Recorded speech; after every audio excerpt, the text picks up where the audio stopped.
जो एक्सपेंशन है उसको रोके तो ये सारा मामला रुक जाएगा। लेकिन बावजूद हमने देखा कि यूएस जो है इस चीज़ को ज़्यादा आगे बढ़ावा देता रहा है और अभी भी वो अपने स्टेटमेंट्स के थ्रू इस चीज़ से पीछे नहीं हट रहे हैं। राजन कुमार जी, इस बात पर आपका ज़रूर जवाब जानेंगे, लेकिन उससे पहले एक बड़ी खबर सामने आ रही है। बड़ी खबर आपको बता दें, यूक्रेन मामले से ही जुड़ी हुई। यूक्रेन पर रूसी हमले पर अमेरिकी सदर जो बाइडेन का रद्द अमल सामने आया है। हमला बिलाइश्तियाल और गैर मुंसिफाना है। इंसानी जानों के जाया होने का खदशा जाहिर किया है जो बाइडेन ने।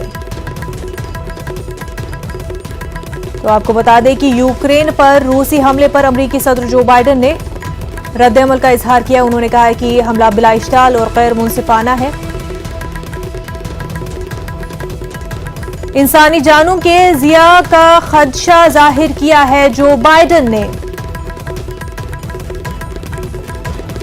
हमारे साथ कैप्टन अनिल गौर साहब जुड़े हुए हैं। अनिल साहब, जो बाइडेन ने बयान दिया है और उन्होंने कहा है कि ये जो पूरा मामला है इससे अब इंसानी जानों को खतरा है, तो इस तरह का स्टेटमेंट जो बाइडेन की तरफ से, जिन्होंने खुद ही ऐसे स्टेटमेंट दिए कि जिस वजह से ये पूरा मामला इतना ज्यादा कशीदा हो गया। जो बाइडेन का कहना कि जाने खतरे में है, उसका हल भी उनके पास है जी, हल भी नाटो के पास है, पर वो नहीं करना चाहते। और अभी जो एक वार्निंग दे दी है सबको कि अगर कोई भी इंटरफेयर करेगा इसके अंदर, Russian response will be swift. और उन्होंने न्यूक्लियर मिसाइल्स का भी हवाला दिया और उन्होंने जो टेक्नोलॉजी है, जो अभी इन्होंने लेटेस्ट जो हाइपरसोनिक मिसाइल्स के टेस्टिंग वगैरह जो की है, उसका भी हवाला दिया इस जो एड्रेस में उन्होंने दिया है। तो उनका कहना बहुत क्लियर है और जो पुतिन है बहुत क्लियर माइंडेड है कि उसने अब जो है, एक कहते हैं ना, एक बहुत हो गया। वो कहते हैं जब पानी जो है, जब पूरा घड़े से भरकर उछलने लगता है, अब उस स्थिति में आ गया है। और इसीलिए अब जो कार्रवाई उन्होंने की है, उन्होंने कहा बस बहुत हो गया, इससे ज्यादा हम अमेरिका और नाटो को नहीं करने देंगे।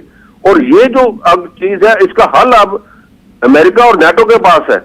वो अश्योरेंस दे दें कि हाँ जी ठीक है, हम यूक्रेन के अंदर यूक्रेन को और बाकी जो इधर की ईस्टर्न कंट्रीज है उसको हम नहीं बनाएंगे नाटो मेंबर्स, वहां पे हम अपने हथियार नहीं रखेंगे। तो ये जो कार्रवाई है ये कल रुक जाती है जी। पर वो नहीं करेंगे ये। क्यों? क्योंकि अमेरिका नहीं करेगा, क्योंकि अमेरिका नहीं चाहता कि ये वहां पे शांति हो।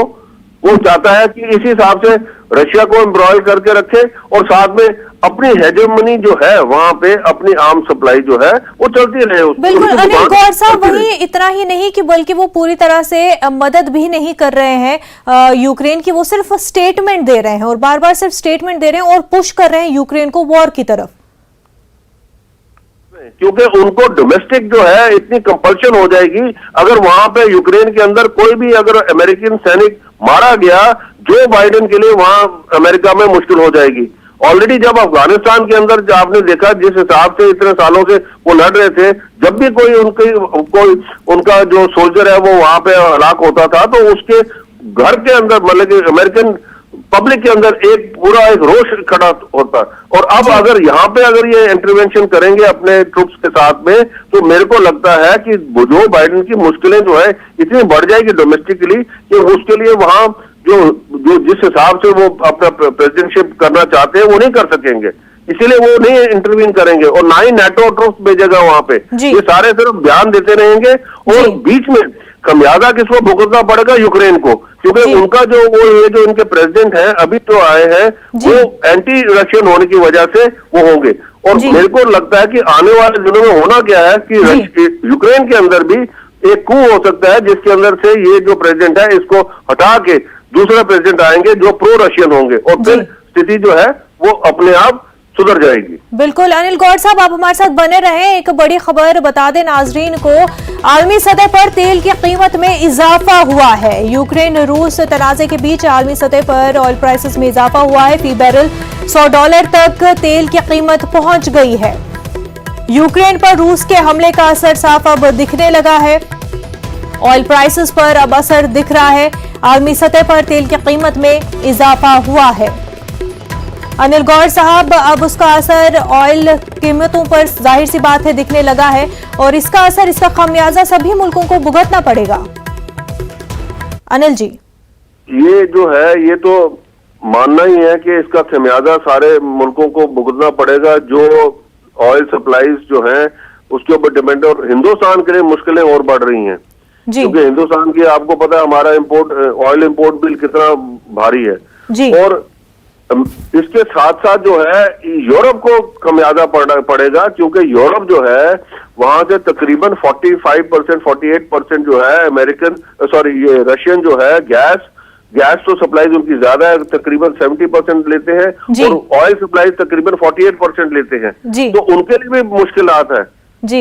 यहाँ पे वही बात आ गई कि अब जो है मेरे को लग रहा है कि अमेरिकन हेजीमोनी जो है जिस हिसाब से अमेरिका अपने आप को एक पोर्ट्रे करता है उसके खिलाफ जो आवाज है अब वो इधर से यूरोप से उठेगी। क्यों? क्योंकि उनको दिख रहा है आस्ते आस्ते कि अमेरिका जो है वहां अपने बैठा हुआ उसको प्रॉब्लम नहीं पड़ेगी। बिल्कुल अनिल गौर साहब, दिखना चाहिए भी दीगर मुल्कों को कि यूएस अगर पुश कर रहा है स्टेटमेंट से, अपना कॉज आगे कर रहा है, लेकिन उससे जो है दूसरे मुल्कों को बहुत बड़ा नुकसान उठाना पड़ता है। अनिल गौर साहब, बेहद शुक्रिया आपका हमारे साथ बात करने के लिए।